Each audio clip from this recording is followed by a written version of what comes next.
Olá, queridos, tudo bem? Vamos lá para um Tadeu News, vou chegar aqui o microfone mais perto, e vamos falar sobre a ucranização dos movimentos no Brasil. Na verdade, por parte dos movimentos, né, esse movimento pró-Brasil, por uns determinados, ou movimentos antidemocráticos por outros determinados, né? Ou também chamados de a bolsucranização, né? Que na verdade é uma junção de Bolsonaro com esse movimento que ocorreu na Ucrânia.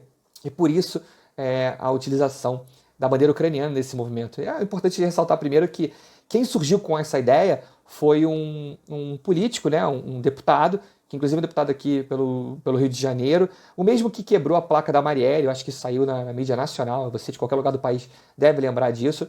Ele colocou nas suas redes sociais e falou abertamente que no Brasil deveria haver um movimento chamado de ucranização. Né? O que aconteceu na Ucrânia em 2014, numa luta do seu povo contra o seu governante e contra a Rússia. Então ele queria que esse movimento acontecesse no Brasil, uma luta do povo contra o que está estabelecido, que a gente chama de establishment, né? Ou seja, um anti-establishment, esse regime político, contra principalmente o Senado, aí o Congresso, né? O Legislativo e o STF. Então, basicamente, a ideia era lutar contra o que está estabelecido para que o Brasil possa ter um progresso segundo essa linha de pensamento. No entanto, foi utilizada a bandeira da Ucrânia, que nos leva a vários pensamentos, pelo menos 3 deles.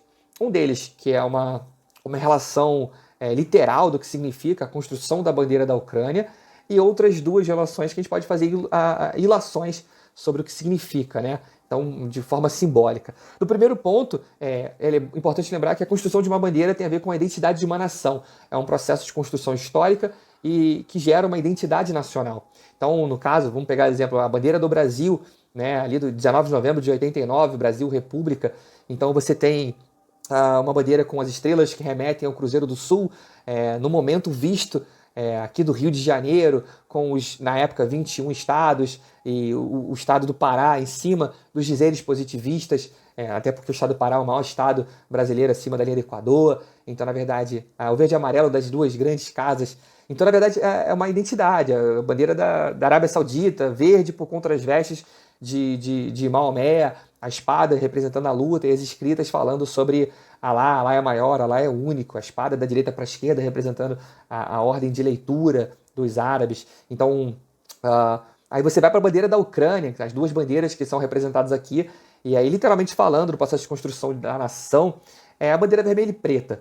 E a bandeira azul e amarela, ou amarela e azul, elas representam o seguinte: o vermelho representa o sangue derramado pelos ucranianos na sua luta pela autonomia e independência ao longo de décadas. O preto simboliza o solo, é um solo chamado Chernossolo, que na verdade é um solo extremamente rico, porque ele é rico também no seu horizonte orgânico em humus, o que faz com que o solo fique extremamente negro, tornando ele fértil. Então, na verdade, é um solo muito comum em áreas muito comum, né? Ele aparece em áreas temperadas, nas latitudes médias, né? Entre os trópicos e os polos. Tem no sul do Brasil, tem no Uruguai, na Argentina, tem no Canadá, Estados Unidos, na própria Ucrânia, Rússia, enfim, em várias partes do mundo, e é um dos solos mais ricos do mundo, mais férteis do mundo. A bandeira amarela e azul, ela já vai representar. O amarelo representa os campos de plantação de trigo, que inclusive são plantados em cima desse solo. Em grande parte do mundo se planta trigo, inclusive nesse solo, e o trigo bem douradinho, como você está vendo aqui na imagem. E o azul dos céus. Ponto. É isso. E aí você vai lembrar, vai perceber que a bandeira ela é feita na horizontal, porque em alguns casos ela era colocada na vertical, mas essa vertical remontava ali um mundo bipolar, leste versus oeste, capitalismo versus comunismo, uma época de Guerra Fria, em que os ucranianos faziam, inclusive, parte da União Soviética. Então, para não remontar a isso, preferiram, inclusive, fazer a bandeira na horizontal, se livrando desse lado da velha ordem mundial. Bom, e aí é que entra a questão. Em 91, a Ucrânia rompe com a União Soviética, junto com a Rússia e a Bielorrússia, e aí, inclusive, dão um golpe, né, chamado de golpe branco. Por quê? O presidente da União Soviética, na época, Mikhail Gorbachev, aquele mesmo que fez a perestroika, a glasnost, que vocês conhecem, ele queria fazer um grande pacto de união. Apesar do fim da União Soviética, ele queria manter aqueles países unidos num pacto. Porém, ele contava com a Rússia e com a Ucrânia, principalmente, mas que se uniram e formaram, junto com a Bielorrússia, a Comunidade dos Estados Independentes, a CEI. E isso botou por fim qualquer projeto de tentativa de união daqueles países que faziam parte da União Soviética. configurando assim um golpe, né, golpe branco, chamado aqui pelo Ocidente, e ao mesmo tempo uma ruptura com aquele modelo comunista por completo. Então tem um golpe, ruptura, mas manteve os laços, uma união muito grande entre Ucrânia e Rússia. E isso é importante. Que era o presidente da Rússia na época, era o Boris Yeltsin, muito falado, inclusive, nas nossas aulas, inclusive, aqui, aulas presenciais. Então é isso. Bom, e aí o que vai acontecer? De 91 até 2014, as relações da Ucrânia com a Rússia, elas vão de alguma maneira se deteriorando. Apesar de governos ucranianos serem, na maioria dos casos, pró-Rússia, de Vladimir Putin, inclusive, nesse finalzinho aí, em 2014. E aí você vai ter o seguinte, vamos lá. Muitos países do leste europeu começam a se alinhar à União Europeia. A Ucrânia está muito ainda atrelada à Rússia. Vários locais, vários países continuam ali atrelados com a Rússia devido a uma política, vamos chamar assim, imperialista russa para os países próximos, né? E fazem fronteira Ucrânia e Rússia. E o que vai acontecer? Já em 2014, o povo e o governo, né, do Yanukovych, ele já tinha estabelecido um projeto de se aliar à União Europeia, né? Mais cosmopolita, liberal, com economias mais dinâmicas, que era o que os jovens ucranianos queriam. Aí que está a questão. Quando estava prestes a ser aprovado esse projeto de união, né, de ruptura com a Rússia e uma união com a União Europeia, ou seja, indo mais para o lado ocidental, o presidente Yanukovych da Ucrânia simplesmente preferiu não fazê-lo. Isso gerou uma insatisfação muito grande entre os jovens que foram se manifestar na Praça Maidan. E aí, durante essa manifestação, a gente sabe o que acontece, uma repressão. E a cada dia que tinha manifestação e havia repressão policial, mais gente participava dessas manifestações, que durou meses, gerou um número grande de mortes, mas que foi vencida pelos manifestantes que não desistiram. E aí, o presidente Yanukovych, ele sai do poder, e aí você tem uma prerrogativa para poder se alinhar com a União Europeia. Então foi uma vitória por um lado. Por outro lado, os russos foram lá e tomaram a Crimeia, né, junto a um plebiscito que para muitos foi forjado. Lembrando que na lei internacional diz que você não pode, todo Estado, nação, tem direito à sua integridade territorial, não podendo haver fragmentação, mesmo que haja um plebiscito, como por exemplo no Brasil, o sul do Brasil, volta e meia faz ali as suas votações online, a sua tentativa de plebiscito para que haja um separatismo, né? O que não pode acontecer se o governo central não permitir. Só que a Ucrânia perdeu a região da Crimeia, que faz aquela passagem ali de Kerch, né? É a passagem que dá do Mar Negro para o Mar de Azov. E aí, grupos que fizeram parte dessa manifestação viraram, vamos chamar assim, o Batalhão de Azov. Ou seja, milícias, né? Pessoas que pegaram armas e se juntaram aos exércitos para lutar contra a Rússia. Tanto ali quanto na região de Donbas, que fica um pouco mais ao norte depois que passa pelo Estreito de Kerch, já no Mar de Azov. Então começou uma luta contra a Rússia, que tem na Crimeia uma posição, a Crimeia e na Ucrânia, uma posição geoestratégica muito importante. Por isso não quer perder a Ucrânia como a sua área de influência direta, sem falar que fazem fronteiras. Então isso é importante, por isso a Rússia tenta manter a Ucrânia de qualquer maneira do seu lado e por isso tomou a região da Crimeia e agora está tentando tomar a região de Donbas, onde várias mortes estão ocorrendo por conta dos conflitos. Tá, mas e aí? E aí que grupos bolsonaristas utilizam essas manifestações para dizer que deve haver no Brasil também manifestações parecidas com estas, que tentaram romper com o que estava estabelecido, com as velhas políticas, o alinhamento, no caso da Crimeia, com a Rússia, que estava associada ainda àquele antigo comunismo, e eles queriam romper o que estava estabelecido, chamado de ruptura do establishment, ou seja, o anti-establishment, e tentar se promover algo novo.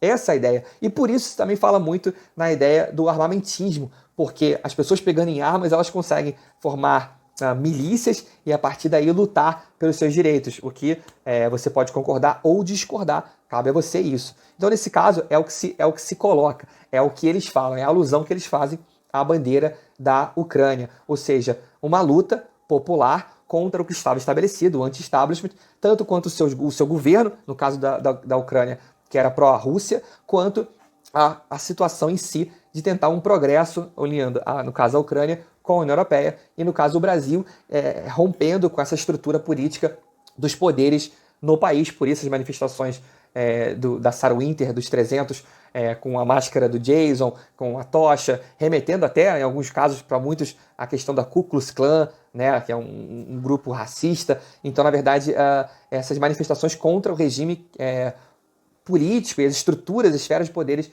que existe no Brasil. A problemática toda é que você não pode lutar contra a Constituição. Você pode discutir a Constituição, reformar a Constituição. Lutar contra ela é muito complexo. Então, para eles, a visão é essa, de apenas uma luta para romper com o que está estabelecido, o anti-establishment, né, e fazer algo novo e melhor para o país. Para o outro lado, os que lutam pela democracia, assim intitulados, eles dizem que não. Aí por que não? Porque durante essas manifestações da Praça Maidan, aí vale a pena ver um filme, um documentário da Netflix que é Winter on Fire. É muito bom, mostra exatamente como aconteceu na Praça Maidan. Então, por que eles falam que é diferente? Essa bandeira remete ao nazifascismo, a regimes totalitários, aos movimentos eugenistas. Então, mas por que isso? Porque durante as manifestações, grupos neonazistas ucranianos, que são grupos grandiosos e fortes, participaram, também querendo essa ruptura com a Rússia. E eles participaram com bandeiras, inclusive, em alguns casos nazistas, a bandeira vermelha e preta, até por conta da similaridade da questão da suástica, da bandeira nazista. E esses grupos, eles remetem a um período em que quando, vamos lembrar que a Ucrânia ela foi tomada pelo stalinismo, né? Porém, no período nazista do Hitler, ele rompeu com o pacto de não agressão e invadiu a Ucrânia, inclusive invadiu a Rússia também. E aí a Ucrânia ficou durante um período tomada pelos nazistas. Mas, por exemplo, o futebol continuou rolando. O time chamado Dinamo de Kiev, da capital, ele mudou de nome para FC Sport. Né? Futebol Clube, Esporte não, Start. Futebol Clube Start. Mas por quê? Para que ele continuasse trabalhando. E é claro que resquícios de uma torcida dessa época fica até hoje. Então é estranho você pensar, porque muitos ucranianos foram levados para campos de concentração, mal conseguiam comer. Inclusive esse time de futebol ganhava quase todos os times que jogavam na época, inclusive soldados alemães bem nutridos. Eles não entendiam como é que pode, esses mirradinhos magrelos que mal comem, conseguindo vencer soldados. É claro que você sabe o que aconteceu com muitos desses atletas desse time, o antigo Dinamo de Kiev. Muitos morreram, outros foram perseguidos por estarem associados, acusados de estarem associados com a União Soviética. Então, automaticamente, resquícios dessas torcidas, num período nazista, vivem até hoje e eclodiram na Praça Maidan, junto a jovens estudantes que queriam simplesmente uma libertação em relação à Rússia e uma aliança com a União Europeia, pensando numa linha progressista. Esses jovens, do outro lado, neonazistas, nazifascistas, com bandeiras totalitárias, tentando ganhar força. Inclusive, muitos foram para a política, né, de extrema-direita na Ucrânia, e outros foram para campos de batalha, né, como, por exemplo, o batalhão de Azov, tentando proteger a Crimeia de intervenções russas. Muita gente morreu. Até ano passado, mais de 10 mil pessoas já tinham morrido nessas batalhas que estão acontecendo nesses dias, nesse momento, em duas regiões da Rússia, tanto na Crimeia quanto em Donbas, que fica mais ao norte, fazendo fronteira ali com o Mar de Azov. Então, na verdade, basicamente é isso. Então, são essas as colocações. Por isso que se tem esses dois pensamentos. Por um lado, é só para uma manifestação comum. Por outro lado, é uma manifestação nazifascista. Lembrando a vocês que a bandeira brasileira tem uma coisa que é importantíssima. Os dizeres, né, positivistas de Augusto Comte, né, a Ordem e Progresso, baseados no positivismo. Lembrando que o positivismo acredita única e exclusivamente na ciência. Então, quando você bota a bandeira do Brasil e, ao mesmo tempo, é negacionista em relação à ciência, você está cometendo uma incoerência. E, na verdade, várias incoerências estão acontecendo nesse nosso país. Isso não nos leva a lugar nenhum. Pelo contrário, freia a nossa economia. Só que uma economia que estava tentando subir uma ladeira, que freia e não puxa o freio de mão, anda para trás. E quando anda para trás, ela bate. E é isso que a gente está prestes a fazer. Tá bom? Então, até o próximo Tadeu News. Um beijo e fica com Deus.